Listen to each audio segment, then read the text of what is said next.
안녕하세요. 오늘 우리가 함께 깊이 들여다볼 것은 바로 막스 베버의 아주 유명한 저작이죠. 프로테스탄티즘의 윤리와 자본주의 정신. 그중에서도 가장 핵심적인 부분입니다. 이 책이 던지는 질문은 사실 굉장히 근본적인데요. 우리가 매일같이 하는 이 경제 활동, 그 밑바닥에는 과연 어떤 정신이 깔려 있는가 하는 거죠. 이 질문이야말로 막스 베버가 씨름했던 핵심적인 역설, 정말 거대한 수수께끼라고 할 수 있습니다.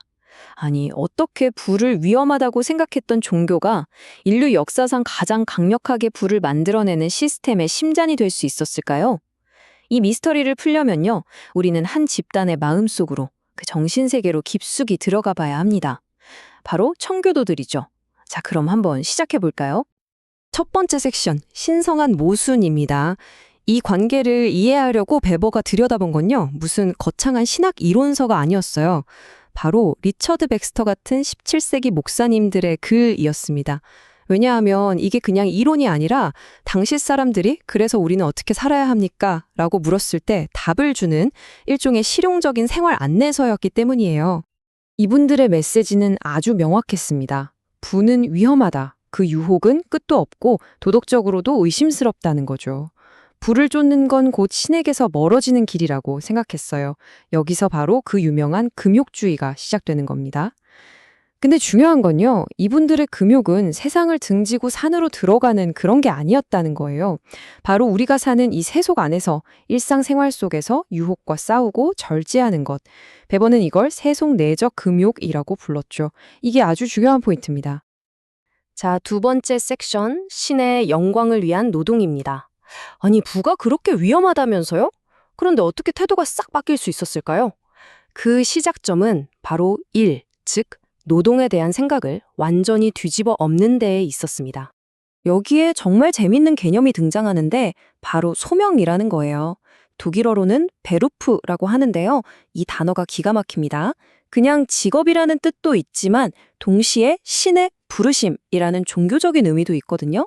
그러니까 내가 하는 이 일이 그냥 먹고 살려고 하는 게 아니라 신이 나에게 맡긴 신성한 과업, 즉 소명이 되는 거죠.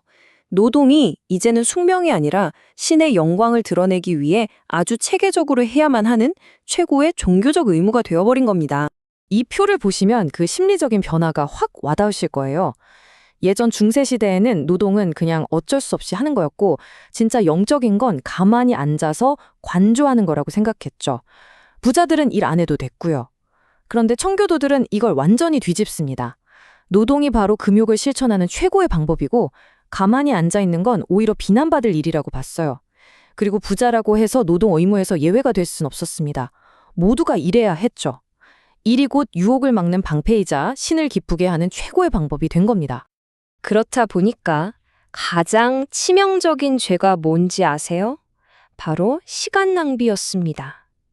1분 1초라도 시간을 허비하는 건 신의 영광을 위해 일할 소중한 시간을 버리는 거였으니까요. 그러니까 게으름, 사치 이런 건 말할 것도 없고 심지어 잠을 너무 많이 자는 것까지도 도덕적으로 문제가 있는 행동으로 본 거예요. 정말 철저하죠? 자, 세 번째 섹션입니다. 부자가 되라는 소명. 이렇게 노동의 의미가 바뀌고 나니까 자연스럽게 그 결과물인 이윤, 즉 돈 버는 것에 대한 생각도 완전히 달라지기 시작합니다. 바로 이 리처드 백스터의 말이 그 결정적인 전환점을 보여줍니다. 한번 보세요.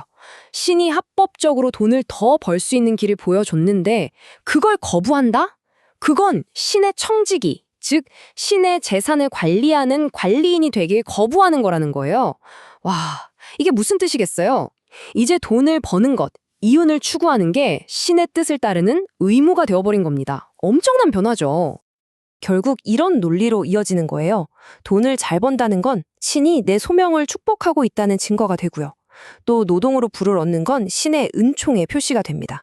그러니까 가난해지길 바라는 건 마치 아프게 해달라고 비는 거랑 똑같은 신의 영광을 깎아내리는 행동이 되는 거죠. 단 조건이 있습니다. 내 욕심이나 죄를 위해서가 아니라 신을 위해 부자가 되어야 한다는 것. 이렇게 부의 축적에 대한 엄청난 심리적 브레이크가 풀려버린 겁니다. 이제 죄책감 없이, 아니 오히려 의무감을 가지고 돈을 벌 수 있게 된 거죠. 자, 네 번째 섹션입니다. 자본 축적 기계. 지금까지 이야기한 것들이 합쳐지면서 누구도 의도하지 않았던 하지만 어마어마하게 강력한 경제 엔진이 만들어집니다. 바로 자본 축적이라는 엔진이죠. 드디어 웨버 논리의 가장 핵심적인 부분에 도착했습니다. 자, 한번 퍼즐을 맞춰볼까요? 첫째, 쉬지 않고 체계적으로 일하는 게 종교적인 의무가 됐습니다. 둘째, 그렇게 번 돈을 사치스럽게 쓰는 건 금지됐어요. 금욕해야 하니까요. 셋째, 돈을 버는 행위 자체는 이제 심리적으로 완전히 해방됐습니다. 오히려 의무가 됐죠. 자, 이 세 가지가 합쳐지면 결과는 뭐가 될까요? 답은 딱 하나밖에 없습니다. 바로 자본의 축적이죠. 벌어들인 돈은 어딘가로 가야 하잖아요.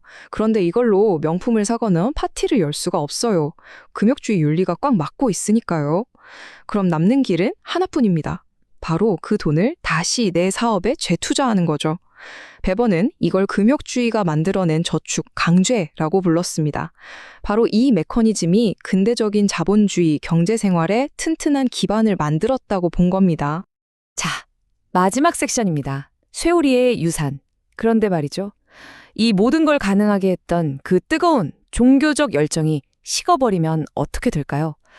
엔진을 처음 돌렸던 연료가 다 떨어지고 나면 그 다음엔 무슨 일이 벌어질까요?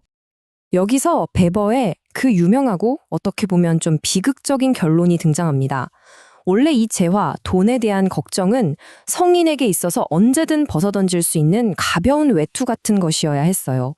그런데 운명은 이 외투를 벗을 수 없는 쇠오리로 만들어 버렸다는 겁니다. 종교적 신념이라는 심장은 멈췄는데 그 심장이 만들어낸 시스템은 이제 스스로 굴러가기 시작한 거죠. 옛날 청교도들은 소명을 위해서, 신의 영광을 위해서 일하고 싶어 했어요. 하지만 우리는요? 우리는 그냥 그렇게 하도록 강요받습니다. 기계적인 시스템 위에 세워진 이 거대한 자본주의는 더 이상 종교 같은 건 필요로 하지 않아요.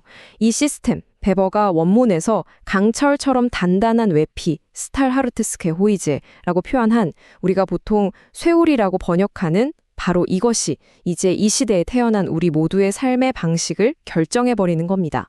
거부할 수 없는 힘으로 말이죠. 결국 어떻게 된 걸까요? 원래는 구원을 받기 위한 아주 뜨거운 영적 열망에서 시작된 이 소명이라는 개념이 이제 그 종교적인 알맹이는 쏙 빠진 채 껍데기만 남아서 마치 죽은 믿음의 유령처럼 우리 주변을 떠돌고 있다는 겁니다.